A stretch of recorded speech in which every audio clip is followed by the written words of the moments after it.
We're about to make a whole wheat breakfast wrap. The reason why I choose whole wheat instead of white is probably no surprise to you. It has more fiber. Please also know that eggs are one of the top common allergenic foods. And so if your child or your baby who's starting solids has not yet tried eggs before, then you do want to give this as a singular, well-cooked item before you offer it as a mixed food with the wheat wrap, which is also another allergen. And I find that by folding the eggs from the outside in and scraping the pan quite frequently, it adds a little bit more air into the egg. Firstly, when you shop for cheese, one of the ways to make sure they're making a healthy choice, especially if you consume a lot of cheese, is to look at the packaging. It's generally in the bottom corner of sorts, and you want to look for something that says, you'll look for the percentage MF. It stands for milk fat. And so from a heart health standpoint, you're trying to look for a cheese that has less than 20% milk fat. You'll notice that, oh, well, yours is 22%. Yeah, I couldn't find a shredded cheese at the market that was less than 20 on this particular run. So c'est la vie.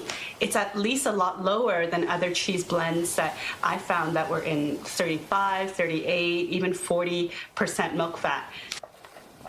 And I'm choosing to put it on the bottom by putting it on the bottom because I know my eggs have been sitting because we're here chatting. I really recommend people buy pre-washed, what we call value-added produce. Spinach actually has an antioxidant kind of polyphenol property that has the effect of cancer blocking compounds, and so it's really nice to be able to add that. Maybe you're health conscious and maybe you just want to eat more whole foods. One tangible approach to do that is simply to aim to have 2 colors at every meal. And by doing that, it's just a really quick check that you can visually do. This is like a 20 gram plus protein wrap without needing any supplements or things like that. And I've got tons of antioxidants and polyphenols, phytonutrients in here.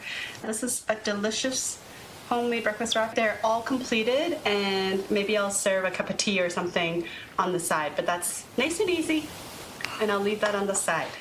Now, what if I was serving this to an older child?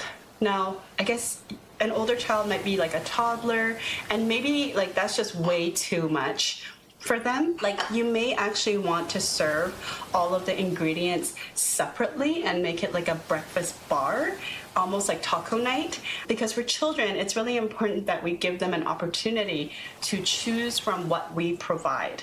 Their responsibility as children is to decide if they're going to eat at all and how much they're going to eat.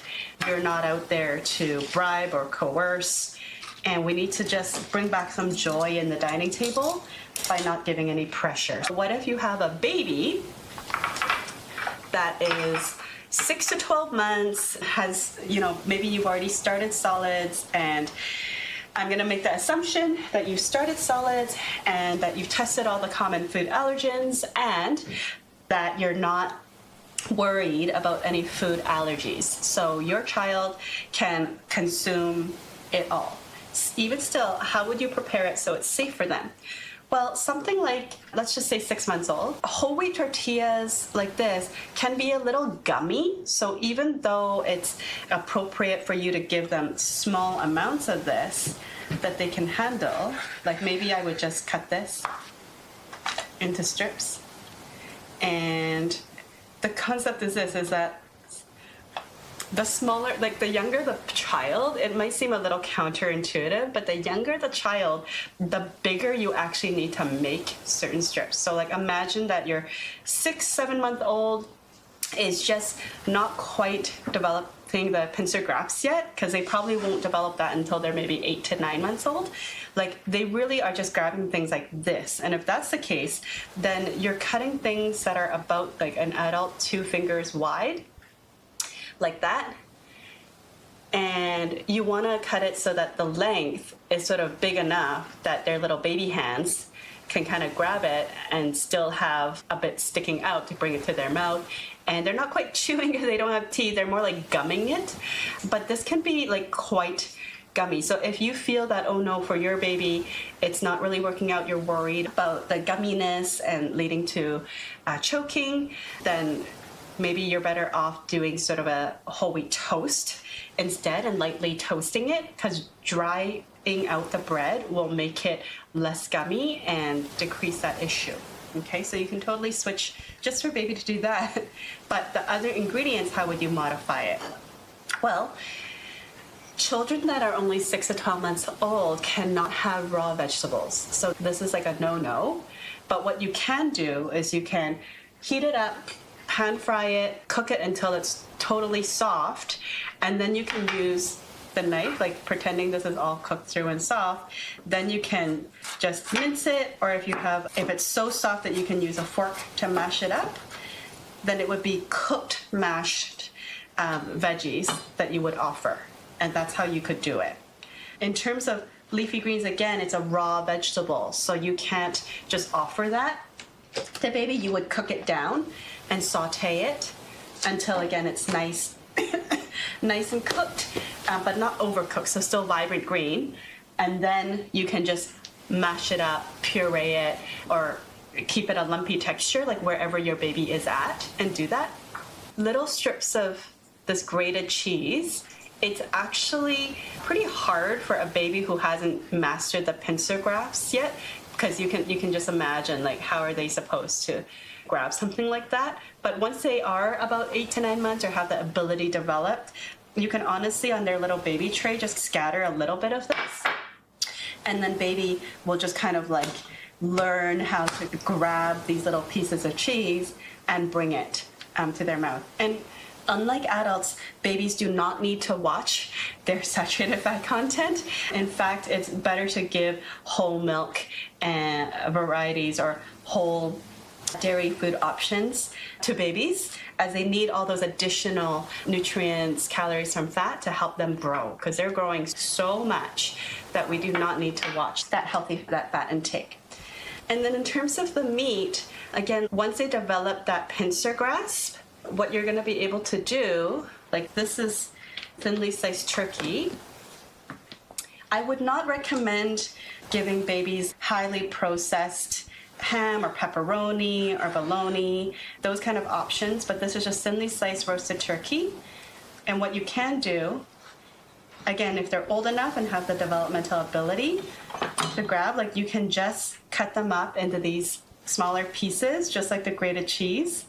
And because it's a fully cooked meat and you don't have to worry about it being undercooked and causing foodborne illness, you can again choose to just put most of this aside and scatter a little bit so that they can kind of decide if they're going to pinch it up, bring it to their mouth, and try to enjoy that. The less you give them, the better, because they may decide to just have a little bit and stop. And you can always sit beside and enjoy. And in fact, I recommend that you sit beside and enjoy the meal with them, so you can watch carefully to see if they are gagging, if they're having any issues, reactions to the food, and also providing the social aspect of eating. So that's how you would modify that. If you did want to make this Mexican inspired, you can serve some salsa on the side, because believe it or not, depending on the kind that you're buying, salsa can actually be an interesting way for you to incorporate and encourage kids to have more vegetables, because ingredients should pretty much be water, tomatoes, and onions, and it does actually have different vegetables in here just to expose your child to more flavors. Now obviously you got to watch the spice level. You probably don't want to serve this to a baby until your baby's eating more table food and has tested potential allergens in here. They've tested it. It's not really the best choice to give a baby 6 to 12 months. Now, the other thing I would probably serve with this is, instead of sour cream, which people think of when they're making a Mexican-inspired burrito, is I would suggest that you use Greek yogurt or Icelandic or skyr plain yogurt, because that will give you more protein and more calcium than simply sour cream. And that's another way to increase the nutrient density of your meal, no matter who's in your family enjoying it with you.